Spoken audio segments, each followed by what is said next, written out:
Welcome, everybody, to the Golden Note podcast. My name is Jesse. And I'm Karen Deep. Today, we are going to be talking about an album called Cosmos Factory by Creedence Clearwater Revival, also known as CCR. This is on our 1001 albums to listen to before you die list that we've kind of been covering this whole time. Look into the description for more information on that, but I want to jump right into it.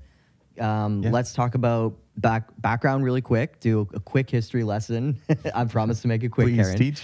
CCR, this is the early 70s. I believe this came out in 1972. So this is right around classic rock era. Lots of bands are popping off, Led Zeppelin, Pink Floyd, all that stuff. But CCR is different because they don't have like the hard rock edge like Led Zeppelin, and they don't have the psychedelic vibes like Pink Floyd. They are what I guess later was coined, like they play swamp rock. Swamp rock is the genre. I've Swamp never rock. heard that term before. Yeah, it was kind of like a new term that I came across while I was kind of like learning about this album. Yeah. It's very interesting. So yeah, 1970s band. Also, this will come into play as well. The Vietnam War is happening. Okay. At this point, it's in full swing. So I think since the 50s, right? My historical knowledge is correct. Karen, what is your background on this album and this band? Yes, I have some familiarity with this band as I've played a handful of their songs with a 5-piece and a 10-piece band. I know somewhat of their style, somewhat of their sound, but I don't know much about the musicians or how their music was made or the era they're from. Okay. But I do know the vibe. You know the vibe, okay. Yeah. So when I mentioned swamp rock, like That would never have occurred to me yeah, from what I've played and I've heard in the past. okay. I would have just considered it to be like bluesy boomer rock. Right, yeah. Gene rock. Gene rock. That's probably more. Another term that Yeah. I still don't understand the gene rock thing because like jeans are great. yeah, jeans are great. I love jeans. Everyone wears jeans. Yeah. So I was like, wait a minute, who are we talking about? Because Yeah. there's skinny jeans, there's baggy jeans, there's blue jeans, there's black jeans, there's jean-like things, there's jean jeggings apparently, there's jean jackets, there's jean like aesthetical stuff that you put on like cars, there's jean ornaments, there's denim that is not just jeans, and jeans are not just denim, and everything gets really confusing. So there's a lot of things with jeans that... Yeah, you know a lot about about jeans. That was a whole comprehensive list there. Yeah, a lot of jeans. So yeah, gene rock is still pretty vague to me.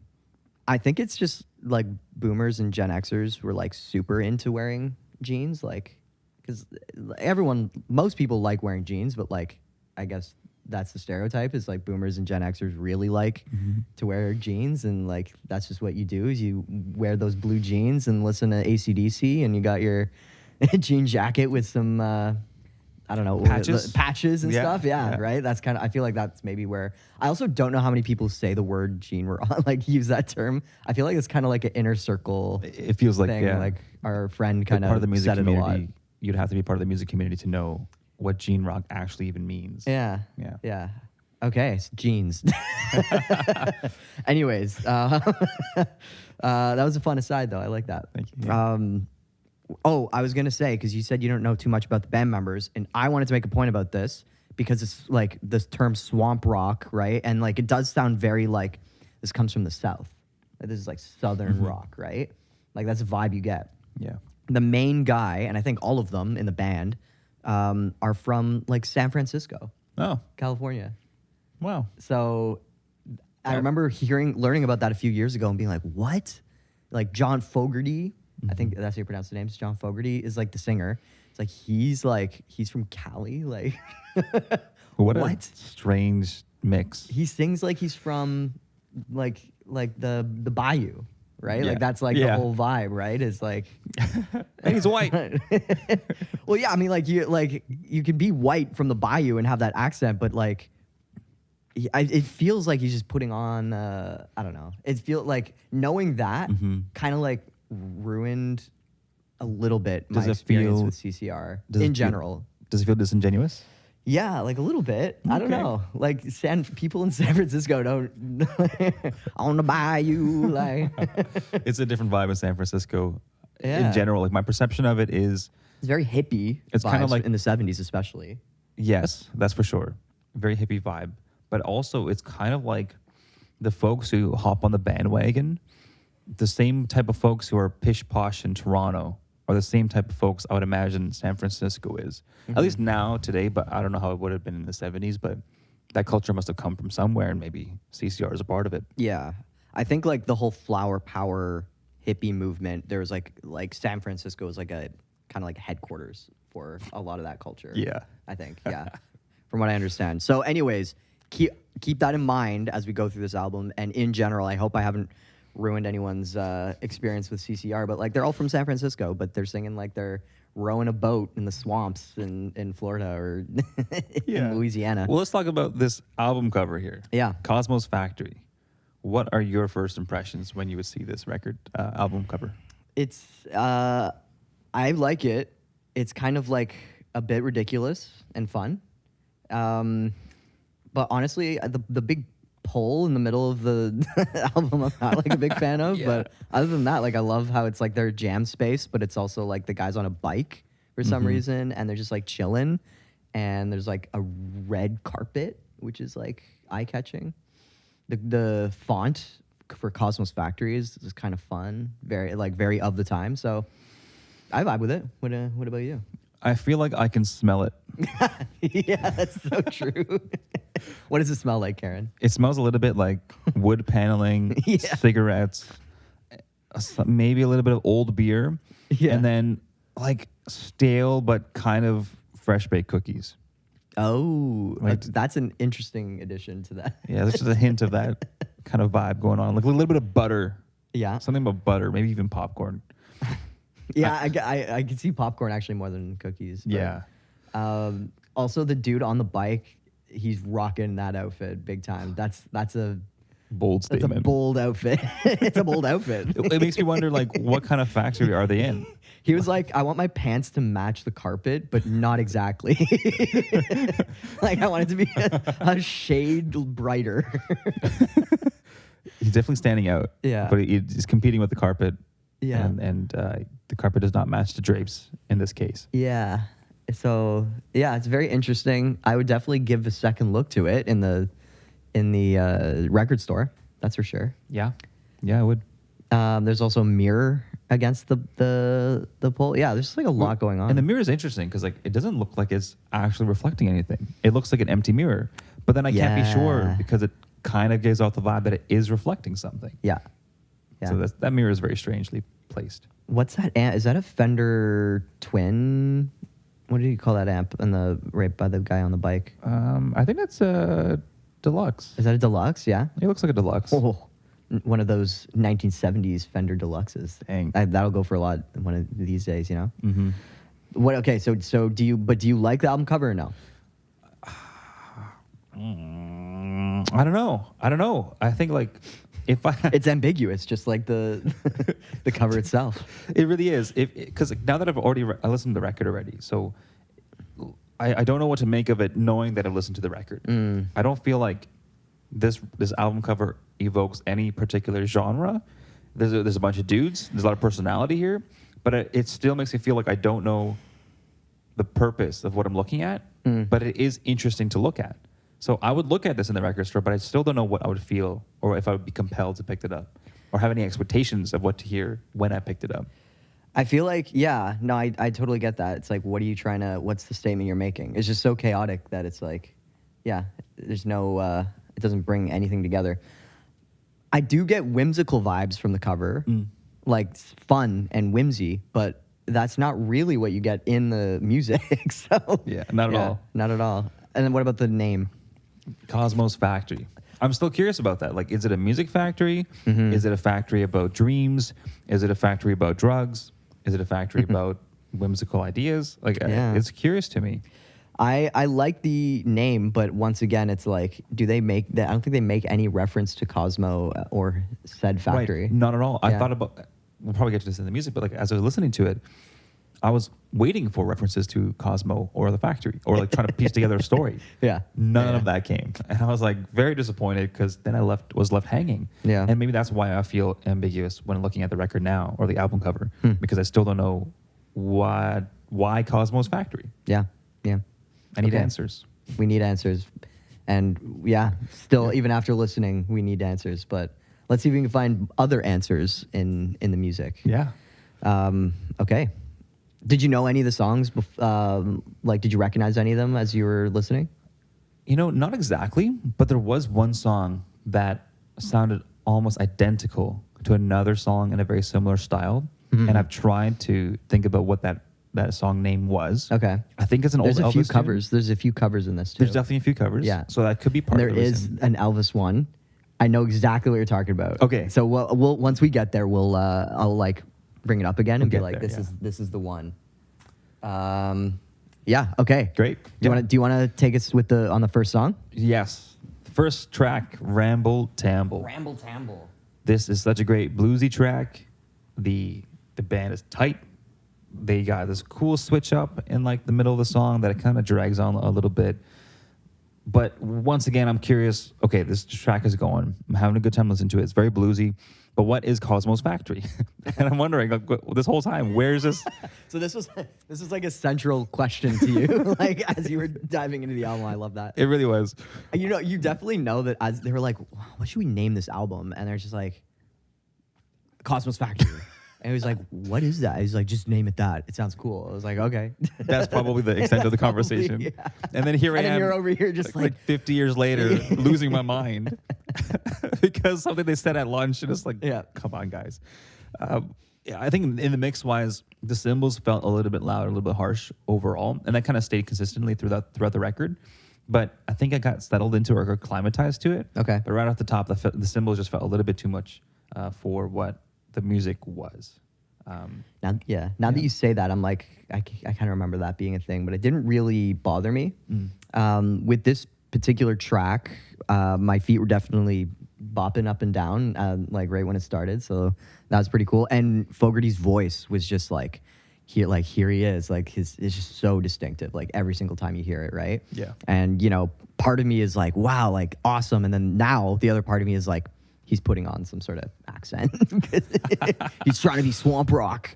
But yeah, overall, I like this. Also, I noticed panning, but it wasn't atrocious panning. No, you hear in some other like late 60s, early 70s records, it seemed to work, which was nice. The guitar work was cool. And at the last minute, there's like, they reprise the beginning because they do kind of like, as you mentioned, they do a bit of a switch up, right? Yeah, a bit of like a long jam session. I felt like the jam session part of this first opening track felt a little bit too long.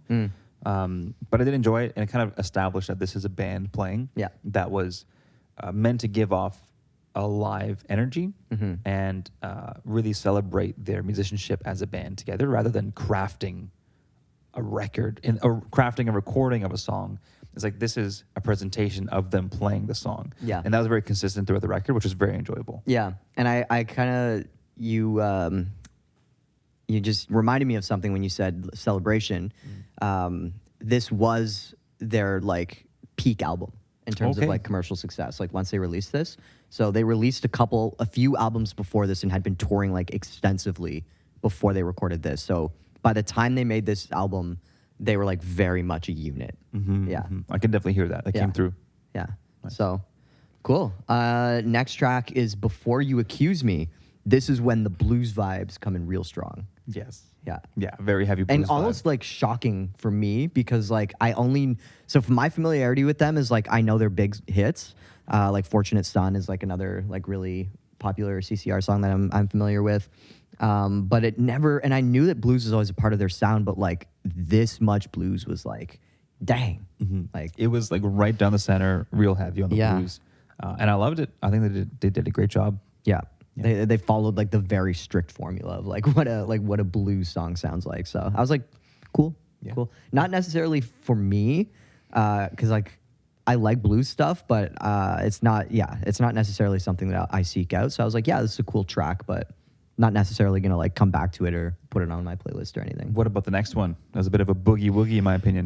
Yeah, this was another blues track right off as a third song here, and it reminded me of like Jailhouse Rock, Yeah. you know, and like I don't know, something Little Richard would do.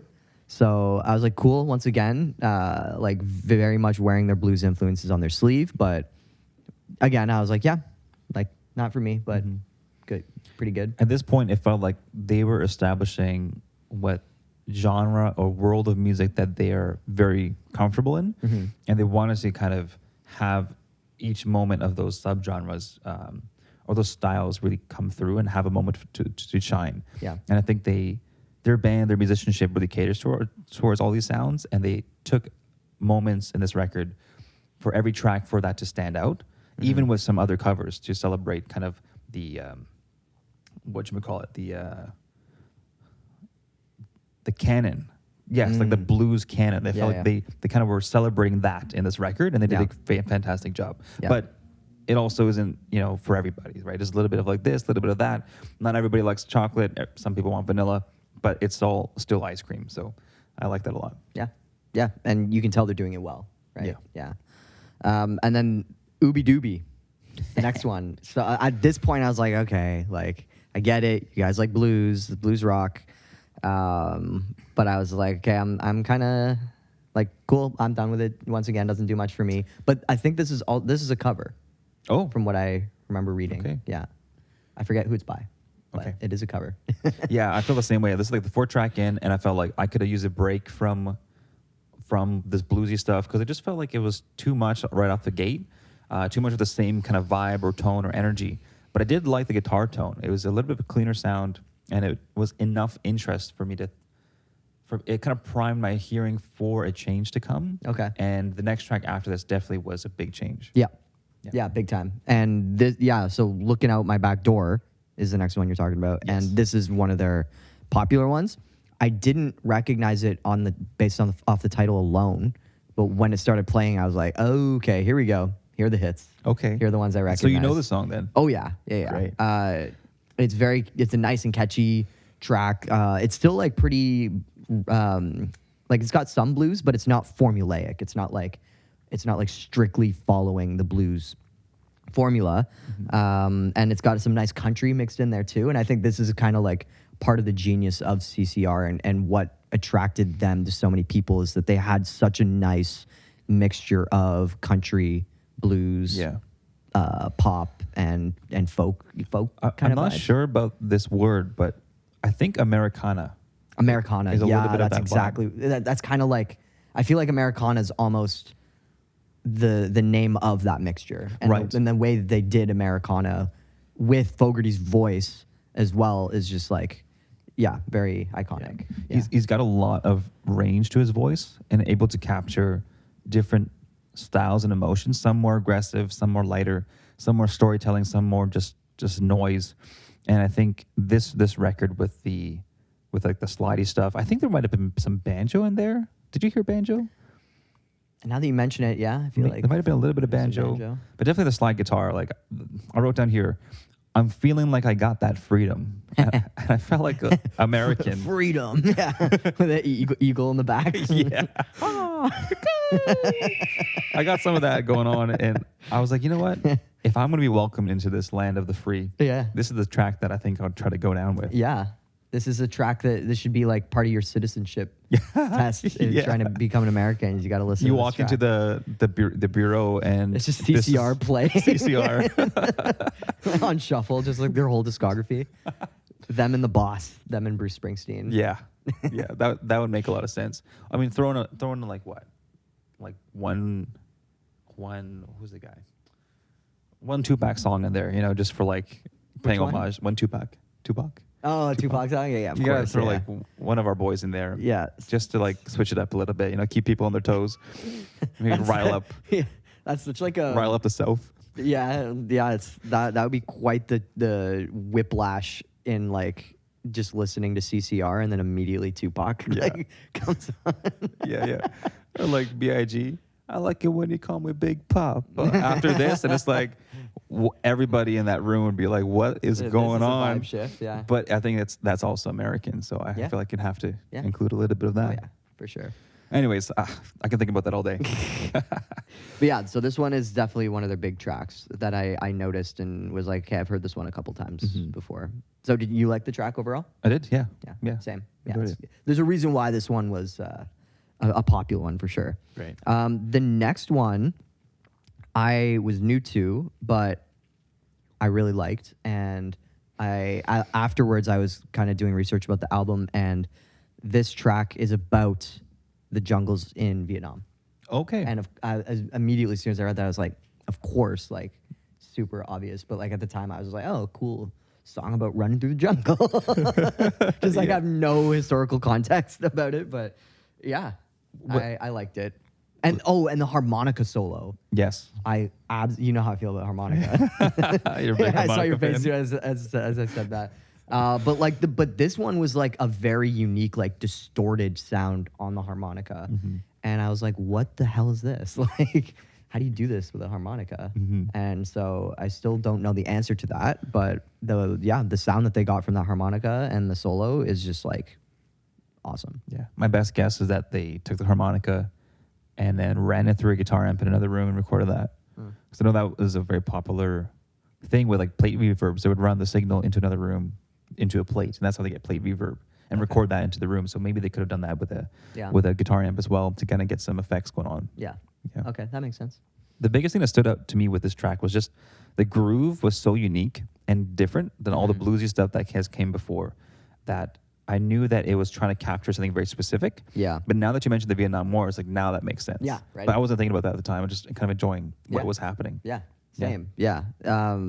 So I think it's it's a badass track for sure. And Fogerty sounds mean as he's saying it. It's like running through the jungle, like like oh, chills. Yeah. You're from San Francisco, but still like.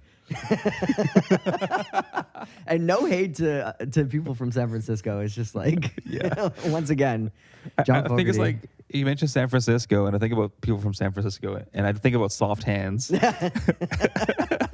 But he doesn't Those are sing. some soft hands, brother. Yeah, brother. But I don't think he's got soft hands in this song. No, right? Yeah, he's singing like he's got some calloused hands. Yeah. The one thing about this track I think that was unique, there's only one moment at the very end. There's like this effect. It's kind of like wishy-washy kind of reverb delay effect at the very end. And that was like the first moment where a studio effect or a studio production thing came about.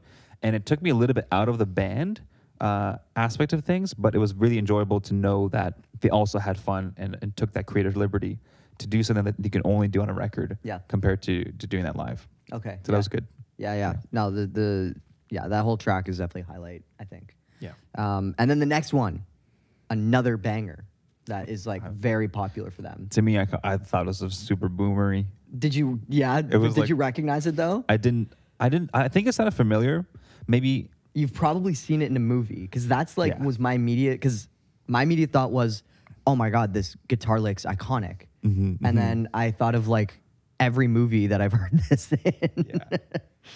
I I think feel like Tropic Thunder had this in their soundtrack. that makes sense. Yeah. Yeah. I think the guitar riff, if I remember correctly, it was too repetitive. Like, it was too much for me. Yeah. I kind of got sick of it after a while. Yeah. Oh, such a good song. As soon as it started playing, I was like, yeah, here we go, Yeah. another hit. There was not one track on this entire record that I didn't bop to. So, although usually I'm hypercritical, although I'm not a big fan of this song in particular, it wasn't as bad as as historically I may have expressed with other songs. But yeah, it's a good point. Yeah. The harmonies too are great in this track. Yeah. Yeah. Like, I appreciate this track. I wouldn't add it to like my playlist, I don't think, but it's definitely like, I appreciate everything about this track and good vibes all around. Great. Yeah. And then My Baby Left Me is the next one. And this is the one that I was talking about, the Elvis track. Okay. This is the one. This is the Elvis track. It's for me Yeah. because there's an Elvis song called That's All Right Mama. That's the one. That's all right, mama. That's all right with me. Yeah. All right. Yeah. Yes. That's all right now, mama. Any way you please. Yeah, the exact same melody. Yes. In this So this track. is that song, and I've played "That's All Right, Mama" a No, lot. that's sick. With that same band who did a bunch of CCR stuff. So when this song came on, I was like, wait a minute. Yeah. What's going on Something's here? happening here, yeah. Why is it not "That's All Right, Mama"? Like, am I having a stroke? Yeah. And so I had to go back and I had to like think to myself what it is. So "That's All Right, Mama." That's the track. Yeah. Yes, this is that's the one. Yeah. But the reason why you thought you were having a stroke was because the lyrics are completely different in this. Yes. Yeah. Yeah. I was like, I couldn't put my finger on and it. so I was so confused. And then I went and was researching it, and it was saying that this is also a cover, like Elvis covered it. So it's not an original Elvis song. Oh. So Elvis covered the original from like 1940 something, 1946 or whatever. But I think he changed the lyrics. He took the melody but changed the lyrics. And then CCR did this track and based the lyrics off the very original song. Wow. From the 40s. So Look, it went through all these iterations. yeah.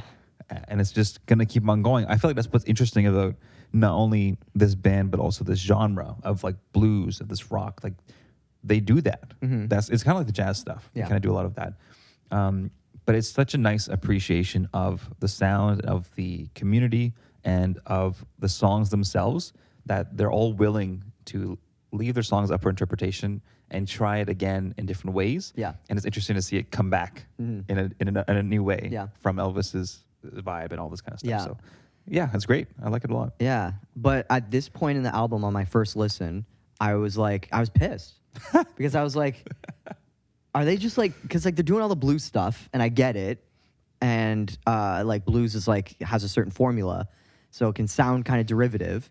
But I was like, this is just like straight up plagiarism.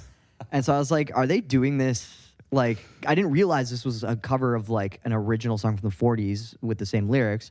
So I was like, is this just That's All Right, Mama, but with different lyrics? They're just trying to get away with it? Because like Led Zeppelin did stuff like that, where they would like take a blues song and it wouldn't be a cover. They're just ripping off a lot of stuff. So I was like, what's CCR do? Are they doing that? And then after I was like, okay, thank goodness this is a straight up cover. And also like I think when we got to Heard It Through the Grapevine, I was like, oh, okay, like Yeah. this is a cover. Yeah. I gotta say though, 11 minutes of I Heard It Through the Grapevine was a bit too much. Like Yeah. I like 11 minutes. Yeah. I like the track, but 11 minutes was a lot. Yeah. And I guess it makes sense. I think the band, like if I were to imagine like why they did this for this record or for the song, they must have loved this track. They wanted to do their own version of it, and then they just jammed it out in the studio. Yeah. And 11 minutes happened to be it. Yeah. So I can't knock them for that, but it was a bit much for me, and I couldn't enjoy it as much as I wanted to at this point in the record. Like if this was maybe the fourth song of the record, I think I would have enjoyed it more. Okay. Yeah. I liked it a lot.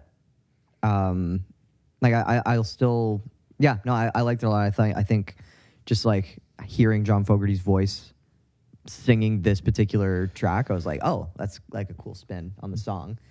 You know how I feel about 11-minute, 10-minute songs though. So I didn't realize it was that long until I like picked up my phone and was like, wait a second, is this song still going? Yeah. And then I was like, so in my notes, I'm like, holy crap, it's 10 minutes. So yeah, like it's I agree with you. It's like, didn't have to be that long, but whatever. Before that, however, there was a song called Who'll Stop the Rain. Yes. And this might be my favorite song. Likewise. Yeah. Beautiful story, great acoustic guitar. The way the vocals were treated with the delay, very tasteful. The harmonies. Harmony is fantastic. I like the song a lot. Yeah, for sure. This is definitely a highlight. So I'm glad we're on the same page with that. Yeah. What I was gonna say, even the verse melody too is like so nice, like very flowy, and it is just like from start to finish. It's like as soon as you start hearing the song, you know that you're listening to something pretty special. I feel like. It did also though remind me of two other songs that like I really love, but this one I'm pretty sure came out before both of them. So I was like, this was like a DNA track that like these other artists. So Amarillo by Morning by George Strait. It's like a country song. Okay. And it's like the melody. There's certain melodies that are very similar.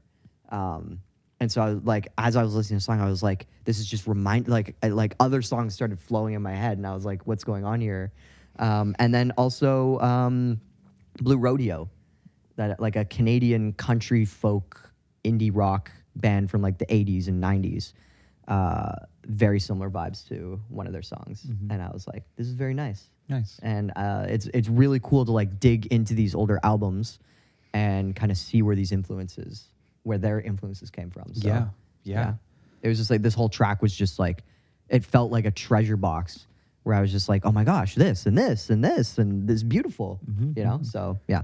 That's fantastic. That's a great way to put it. Yeah. For sure. Do you want to touch on the last song, Long Yes. as I Can See the Light, and then we'll wrap it up?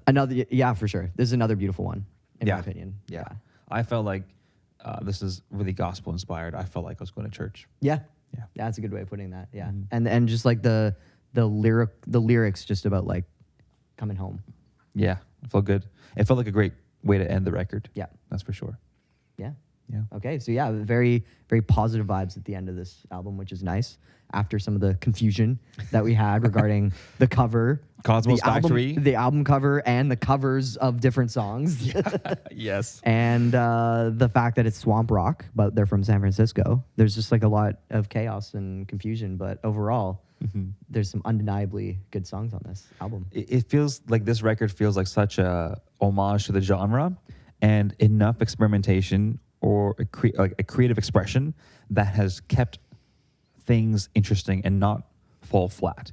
I think your comments about it being like opening up a treasure box and seeing the DNA across time from this record and what these musicians have done in this record makes a lot of sense, or it really helps paint the picture of what inspired them and what continues to inspire their music today, which is, I think, very fitting for it being one of the 1001 albums to listen to before you die. Yeah. I think this is definitely a record that makes the list and makes this list make sense. Why it's on that list. Yeah, I can see why it's on the list. Yeah, I agree. Well, very well said. And so I'll have you go first. What do you rate this album? 4 out of 5 on my end. Dang. Yeah. Okay, this might be a first. Honestly, I'm in terms of our ratings, because he usually rates them lower than me. I'm gonna give this a 3.5 out of 5. Okay, very good. It's respectable. Yeah. Because the reason I do so is because I liked it and I recommend it. However, in general, the album itself is not really for me. There's a couple highlights, but there's also a lot of songs that didn't really hit. I think it's the blues songs that are just like deeply entrenched in that like blues vibe is just like, yeah, I could do without that. Okay. So maybe if those tracks weren't in there, I'd bring it up to a 4. So yeah. On contrast, for those blues tracks, I appreciated that it was just a straight ahead blues track. Yeah. Like they weren't trying to do anything else except make a blues track, which is nice for the listener, for me to know that, okay, great, they're not disrespecting anybody. They're just enjoying this genre, and it's going to be a great time. Let me enjoy the ride. So I took it the other way. But okay, yeah, there you go. Well, so 7.5 out of 10, if my math. Look is at correct. that. Yeah. Yeah. Very solid score. Not bad. Cosmos Factory, CCR. Let us know what you think of the review and of the album itself. Please subscribe and leave a like and comment. Have a great day. Thank you. See you on the next one.